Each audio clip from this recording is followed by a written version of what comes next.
O São Paulo entende que tem um trunfo na tentativa de contratar o lateral esquerdo Alexandre. O vídeo de hoje do canal do Nicola traz detalhes dessa história e fala também sobre dois jogadores que estiveram muito perto de virar reforços do Corinthians, segundo o próprio presidente Augusto Melo. Quero te atualizar também sobre o Palmeiras, que tem conseguido baixar uma série de dívidas, mas em relação a empréstimos bancários a coisa aumentou consideravelmente. Vou te falar também tudo sobre o Fla-Flu, jogo dessa noite, com torcedores do Fluminense devendo. Vou falar ainda sobre Strootman, volante, meio-campista holandês, especulado como um possível reforço do Vasco. Te conto o que há de verdade nessa história. Para completar as últimas do Cruzeiro, bastidores, finanças e muito mais.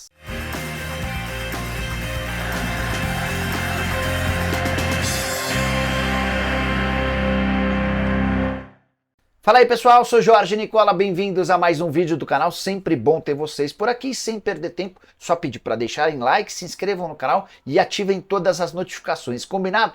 Bora contar que todo esse conteúdo é um oferecimento de Aposta Real, o site que te dá até R$800 de bônus na tela com os jogos desse sábado. A Aposta Real preparou cotações especiais. Por exemplo, a vitória do Grêmio contra o Caxias paga R$1,77. Se der Cruzeiro contra o Tombense, vitória pagando R$1,37. No confronto entre Flamengo e Fluminense, em caso de vitória do Fla, cotação a R$1,68, tudo isso para cada real apostado. Você não vai ficar fora dessa, né? Vem se divertir comigo na Aposta Real, clica no link que está no comentário fixo, já faz seu cadastro, só não esquece de utilizar o código CNICOLA, tudo junto em maiúsculo, para ter direito a um bônus de boas-vindas que pode chegar até R$800. Combinado? Bora começar o vídeo com aquele tradicional giro de notícias e a primeira informação é sobre a minha portuguesa. Lusa fará treino com portões abertos na manhã desse sábado a partir das 10 da manhã. Foi a forma que os dirigentes encontraram para aproximar a torcida do time. Vale a lembrança de que o Santos liberou apenas pouco mais de 500 ingressos para a torcida da Lusa na Vila Belmiro, confronto desse domingo. Já o Nova Iguaçu precisou pagar R$450 mil de forma antecipada ao consórcio do Maracanã, que é administrado por Flamengo e Fluminense, 350 mil de aluguel e outros 100 mil para a utilização da luz. O Internacional está de olho no meia Felipe Mateus. Confesso que achei meio esquisita essa história. Atleta de 33 anos de idade, que vive de fato um bom momento no Criciúma, mas a idade me parece bem avançada. Jogador que tem 14 gols, 1 assistência, 14 jogos, 1 gol e 3 assistências na atual temporada. Joga no Tigre desde 2021.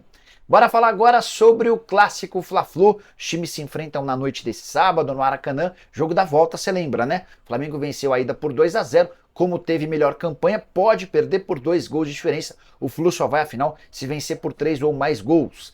E o torcedor do Fluminense parece não acreditar muito na possibilidade de classificação. Até agora são 45.500 ingressos vendidos de forma antecipada. Quase todos os ingressos à disposição do Flamengo esgotados. Restam menos de 500 ingressos para a torcida rubro-negra. Já no setor do Fluminense a coisa não decolou. O setor sul, exclusivo para torcedores tricolores, com capacidade para 15 mil pessoas, tem mais ou menos 5 mil ingressos vendidos.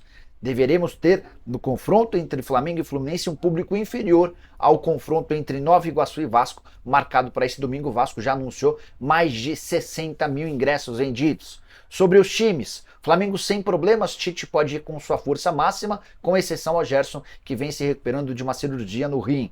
Já o Fluminense com baixas importantes, Cano e Ganso estão fora. E a tendência é que Marquinhos, ponta, jogue como lateral direito um provável Fluminense com Fábio, Marquinhos, Manuel, André e Marcelo, Martinelli, Lima e Renato Augusto, na frente Arias, Keno e John Kennedy. Bora falar agora sobre o Palmeiras, que viu as dívidas com Leila Pereira despencarem no ano passado.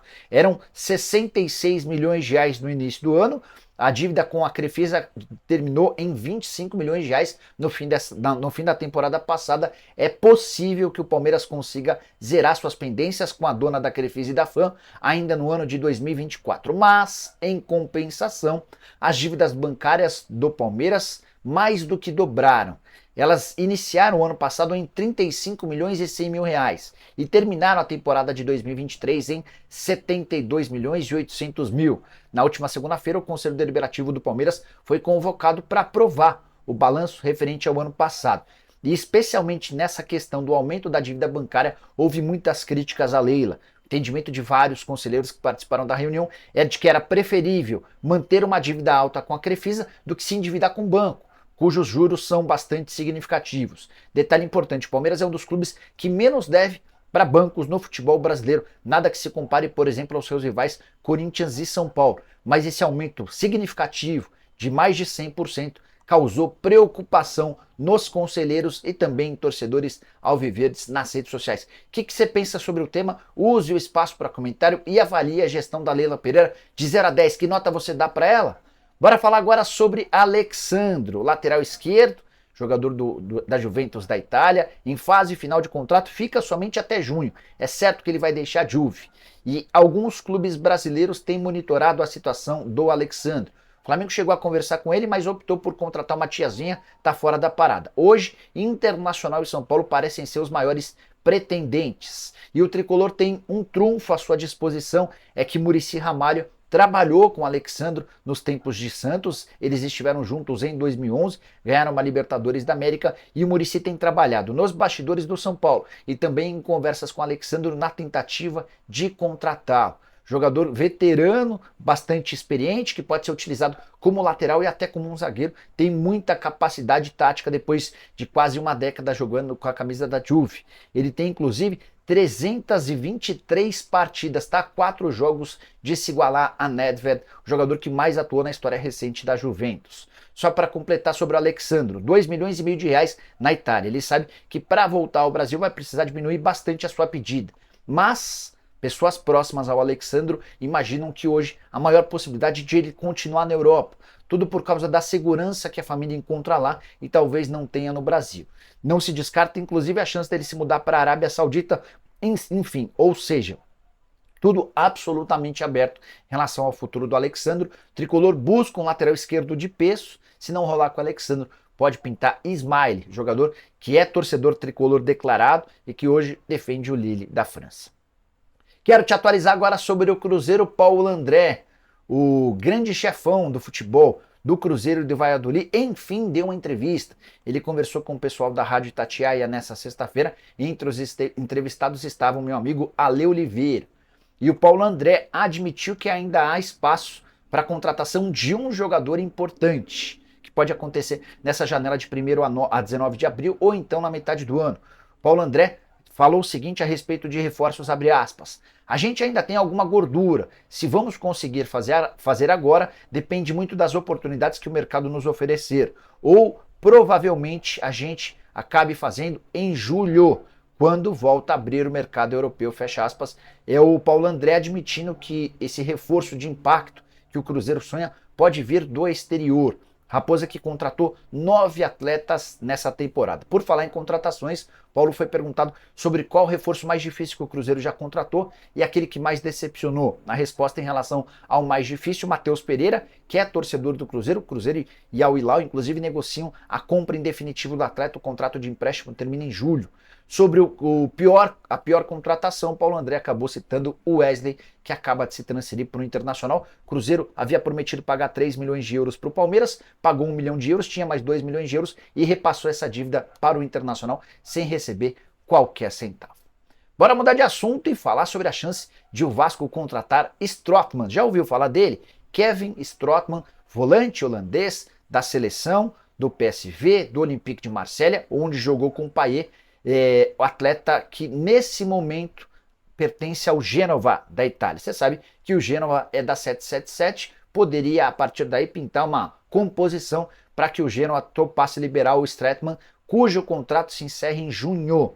Recentemente, o Vasco acabou contratando um atleta do Génova, também um volante, o Galdames, que vem fazendo bom papel. Pois bem, de acordo com o espião vascaíno, a informação veio dele, espião vascaíno afirma que a comissão técnica do Vasco já aprovou a contratação e existe grande chance de um negócio rolar. O Strootman tem na atual temporada 21 jogos e 2 assistências, foram 14 jogos como titular, 7 na condição de reserva.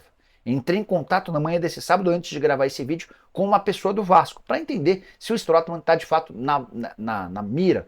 É uma possibilidade real, e a pessoa disse que esse nome não foi discutido internamente e descartou sua contratação. o Vasco segue muito focado em Marlon Freitas, volante que pertence ao Botafogo. Marlon já afirmou para os dirigentes do Vasco que vê com bons olhos a transferência, ele está meio cansado dessa perseguição dos torcedores botafoguenses. O problema é que o Botafogo vinha pedindo 5 milhões de euros. Se essa pedida for baixada, o negócio pode acabar acontecendo. Bora fechar o vídeo para falar a respeito do Corinthians. Quero contar para vocês sobre dois atletas que bateram na trave e estiveram muito próximos de serem contratados, de acordo com o próprio presidente do clube, o Augusto Melo. Alguns dias atrás, eu e outros jornalistas que cobrem o Corinthians tivemos a oportunidade de bater um papo com o Augusto por cerca de 1 hora e pouco, 1 hora e 20. E durante esse papo, conversamos sobre reforços e tal, ele falou sobre o Gabigol, que foi a não contratação mais midiática, mas não é essa uma das contratações que estiveram mais perto. Sobre o Gabigol, ele contou que existiram conversas, que a coisa poderia ter avançado, mas acabou melando. Os dois atletas que quase foram contratados, que bateram na trave, foram Caio Alexandre e Soteldo. Caio Alexandre, meio atacante, pertencia ao Fortaleza. O Corinthians fez proposta, se acertou com o Fortaleza. Na hora de fechar com o jogador, viu o Caio Alexandre preferir a mudança para o Bahia. Negócio com o tricolor foi fechado em 5 milhões de dólares ou 24 milhões e 300 mil reais. Houve uma frustração grande dentro do Corinthians, porque entendia-se que o Caio Alexandre teria um papel de protagonista no Timão de 2024. Segundo reforço que quase foi contratado, Soteldo. O atacante venezuelano do Santos, num primeiro momento o Mano Menezes não queria, o Soteldo demonstrou a intenção de se mudar para o Timão, o Corinthians fechou tudo com o Soteldo e na hora de bater o martelo com o Grêmio apareceu, com o Santos apareceu o Grêmio. E aí o Santos preferiu negociá-lo por empréstimo nas mesmas condições com o Grêmio do que reforçar um rival. Havia preocupação de que o Soteldo arrebentasse com a camisa do Corinthians e isso gerasse ainda mais críticas à nova diretoria, incluindo o presidente Marcelo Teixeira. Soteldo foi para o Grêmio, iniciou bem a temporada, fazendo bons jogos, gols e assistências, mas, como sempre, sofreu uma lesão e ainda não há data para voltar. O que você pensa sobre Soteldo e Caio Alexandre? Fariam falta nesse time do Corinthians? Quero aproveitar para fazer uma outra pergunta. De todos os reforços corintianos, qual foi aquele que você mais gostou? Use o espaço para comentário para deixar sua opinião. Eu vou responder. Para mim, aquele que mais está jogando até agora é Ranieri, ex-volante do Cuiabá. Esquece de deixar like, de se inscrever no canal. Nos encontramos à tarde com mais notícias. Abraço, tchau!